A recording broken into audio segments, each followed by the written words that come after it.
युवक को कांवड़ी लाने लगा तो दिया, रोजगार बहुत अच्छा दे तो दिया है। वो फूलों की वर्षा कर रहे हैं, उनके पैर गर्म पानी धोने के लिए टीचर्स को लगा दिया है। पुलिसकर्मी लगे हुए हैं। हाँ, पुलिसकर्मी, टीचर्स और सब प्रशासन पूरा सेवा कर रहा है। अब ये इनको नशाड़ी बना देंगे। नशे के कितने वो देखे मैंने वीडियो, बैठ के वो अपना उड़ा रहे हैं, गांजा और अफीम और शराब और सब कुछ चल रहा है। लेकिन वो तो धर्म को मजबूत भी तो कर रही है सरकारें। हाँ, इसको अगर आप धर्म मानते हैं या ये सरकार धर्म मानती है तो एक दिन ये देश जरूर बर्बाद होकर फिर से गुलामी, क्या मैं तो कहती हूँ कि ऐसी हालत में पहुँच जाएगा कि हम शर्मिंदा होंगे कि हम उस समय क्या कर रहे थे जब ये सब चल रहा था। आप गुलामी की बात कर रही हैं, मोदी जी का डंका बज रहा है पूरी दुनिया में।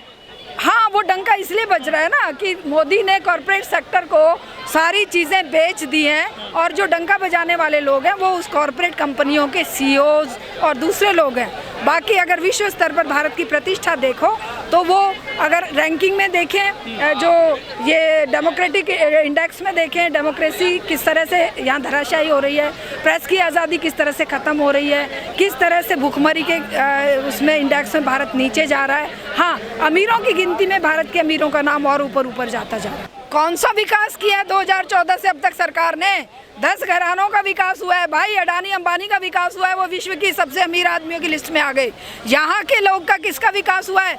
सबसे बड़ा देश जो अन्न उत्पादन में सबसे ऊपर है, पूरे विश्व में सबसे ज़्यादा खाद्यान्न उत्पादन करने वाला देश आज भुखमरी की कगार पर है और बांग्लादेश जैसे देशों से भी पीछे है। ये विकास हुआ। बेरोजगारी में विश्व में सबसे ऊपर आंकड़े आ रहे हैं।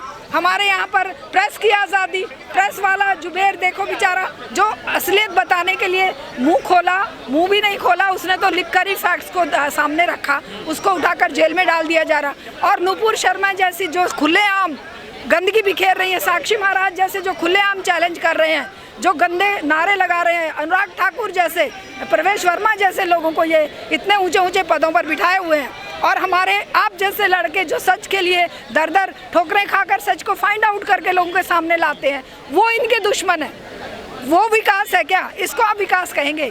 2014 से लेके अभी तक इन्होंने यही तो किया है, उसको हम विकास नहीं मानेंगे। सड़कें बना देने से विकास नहीं होता है। वो सड़कें जो ये हाईवेज बना रहे हैं उस पर तो रिक्शा और साइकिल वालों को चलने की भी, पैदल चलने की भी आज़ादी नहीं है भाई। वहाँ तो उनके ट्रक चलेंगे।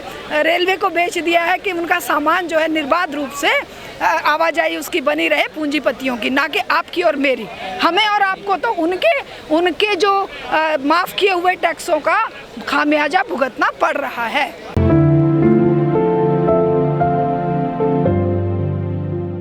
कि ये सरकार पूंजीपतियों के कर्जे माफ़ करके एनपीए में उनके लोन को डाल के जो भार जनता पे डाल रही है, कोरोना पीरियड में भी 1.5 लाख करोड़ का कॉरपोरेट टैक्स सरकार ने माफ़ किया और उसका जो खामियाजा है जनता को भुगतना पड़ा।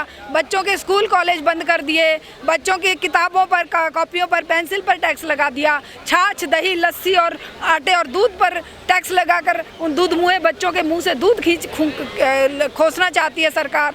ये सब बातें, ये दर्द देखकर 50 रुपये हर दिन सिलेंडर पर बढ़ाए जा रहे हैं। ये दर्द देखकर आज हम सड़क पर हैं। अगर हम आवाज़ बुलंद नहीं करेंगे तो ये सरकार सोच रही है कि ये जनता मर गई है, इसके ऊपर कितने भी बोझा डालो ये आ नहीं करेगी, लेकिन हम शोर मचाएंगे, हम जनता को जागरूक करेंगे और हम घर घर अलख जगाएंगे। इसी के लिए आज हम यहाँ पर हैं। SBI एक बचा हुआ था थोड़ा बहुत, वो भी लुट जाएगा और इसको दे दिया जाएगा और फिर उसे NPA में डाल दिया जाएगा, माफ़ कर दिया जाएगा।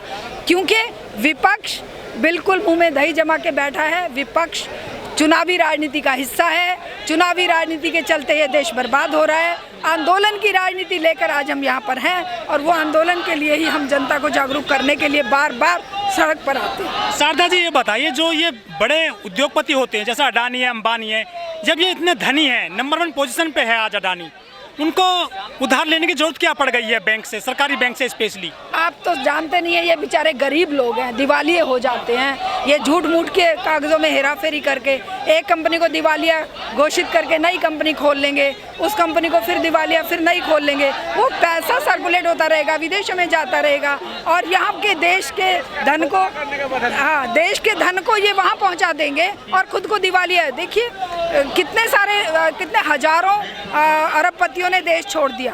वो ऐसे ही थोड़ी छोड़ दिया, कर्जा लिया एनपीए में डलवाया और भाग गए। और इसी तरह से अब ये एक दिन अडानी जिस दिन ये करेगा तो उस दिन देश हमारा धराशायी इकोनॉमी हो जाएगी, क्योंकि मोदी ने सब कुछ उसके हाथों बेच दिया है। लेकिन जो अडानी है वो बैंक जो है सरकारी बैंक है SBI, उससे क्यों मांग रहे लोन? वो प्राइवेट बैंक बहुत सारे हैं हमारे देश में।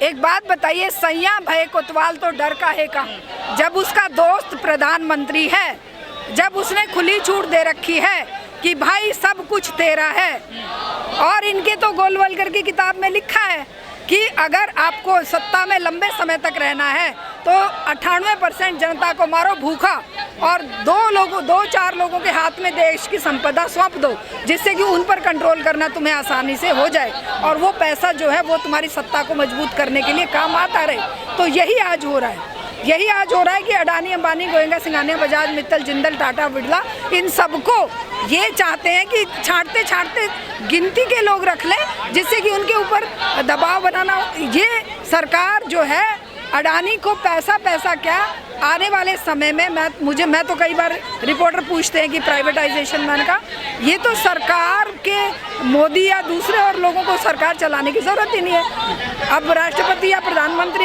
इसको अडानी को बना दो, देश वो चला लेगा। सरकारी बैंक क्यों चुनते हैं लोन लेने के लिए? प्राइवेट बैंक बहुत सारे हमारे, उससे लोन लेंगे। क्योंकि सरकारी बैंकों में जनता का पैसा है, LIC में जनता का पैसा था, जनता के पैसे पर हाथ साफ करते हैं। प्राइवेट बैंक इनको भिड़ने नहीं देंगे, प्राइवेट बैंकों में इनको नहीं मिलेगा। सरकार इनकी अपनी है ना, सरकार को इन्होंने चुनाव में करोड़ों रुपए चंदा दिया, वो चंदे की भरपाई है करोड़ों की बजाय अरबों में करते हैं, तो वही चल रहा है। जो डॉलर है 80 के पार चला गया था 2 दिन पहले, आज फिर थोड़ा सुधरा है। देखिए, डॉलर जब नीचे जाता है तो according to our prime minister उस देश का प्रधानमंत्री नीचे गिरता है, कमज़ोर होता है। तो आज मोदी कमज़ोर हो गया होगा और उसकी हालत जो है वो डॉलर की तरह जनता की नज़रों में बहुत बुरी तरह गिर चुकी है।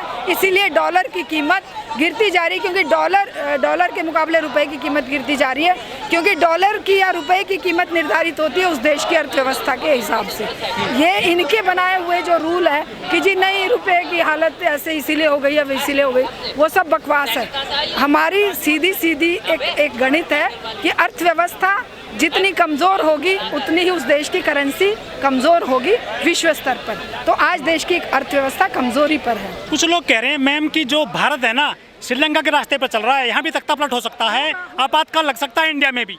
बिल्कुल होगा, इसी के लिए हम सड़क पर हैं कि नेतृत्व देने के लिए एक ऐसी आप जैसे हम जैसे लोगों की एक बड़ी पीढ़ी तैयार हो जो उस स्थिति से निपटने के लिए सही नेतृत्व के साथ इन जो ये बैठे हैं सत्ता में, इनसे जवाबदेही ले सके और वो स्थिति आने से पहले इन्हें यहाँ से उखाड़ कर फेंक सके। सबसे ज़्यादा जो है मदद की है श्रीलंका की भारत ने, चीन से भी ज़्यादा। हाँ, वो तो देखिए ये लूटने के लिए तैयार बैठे होते हैं, कभी पूंजीपतियों के हाथों, कभी ऐसे देशों के हाथों।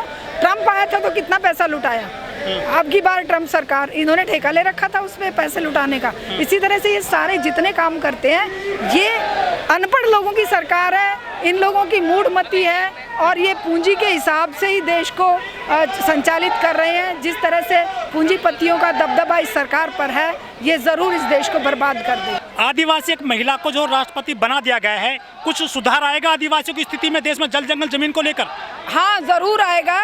हिमांशु कुमार को जब आदिवासियों की आवाज़ उठाने के लिए 5 लाख का उस पर जुर्माना लगा दिया सुप्रीम कोर्ट ने और सरकार को कहा कि इस पर केस चला दो, जैसे तिस्ता सीतलवाड़ को जेल में डाल दिया उसी तरह से हिमांशु कुमार को भी जेल में डालने का प्लान चल रहा है। आदिवासियों को माओवादी और नक्सली कह के हजारों को जेलों में सड़ा रहे हैं। एक मुर्मू को राष्ट्रपति बना देने से उनके जल जंगल जमीन बच जाएंगे, उनके तो और ज़्यादा सर्टिफिकेट मिल गया इस सरकार को बर्बाद करने का। ये तो खुद हम लोगों को समझने देखने की बात है कि अब एक कोविंद जी बने थे, रामनाथ कोविंद बने थे, कौन सा दलित का कल्याण हो गया ये बताइए? किसी दलित की कोई आवाज़ सुनी गई क्या? दलितों पर अत्याचार होने बंद हुए? बिल्कुल नहीं होते। लेकिन बड़ा मोटा उनको जो है वोट बैंक मिला है मुर्मू जी को, सभी ने उनको चाहा है और राष्ट्रपति बन गई हैं वो तो देखिए वोट की राजनीति में यही होगा। जिस पार्टी से खुद विपक्ष के नेता आ रहे थे, उस पार्टी ने जब जो मत नहीं दिया, इसका मतलब ये वोट की राजनीति जनता का कोई कल्याण नहीं कर सकती। जनता को खुद सड़कों पर आकर अपनी आवाज़ बुलंद करनी पड़ेगी और आज ये हमारा आंदोलन, आज ये हमारा जो संघर्ष है इसी बात के लिए। लेकिन वोट बड़ा मोटा मिलता है बीजेपी को, आप कितनी आंदोलन कर लीजिए, एक दिन ये जनता उस वोट को भी ठोकर मारेगी और बीजेपी की सत्ता को भी ठोकर मारेगी और अपना जनता का राज कायम करेगी।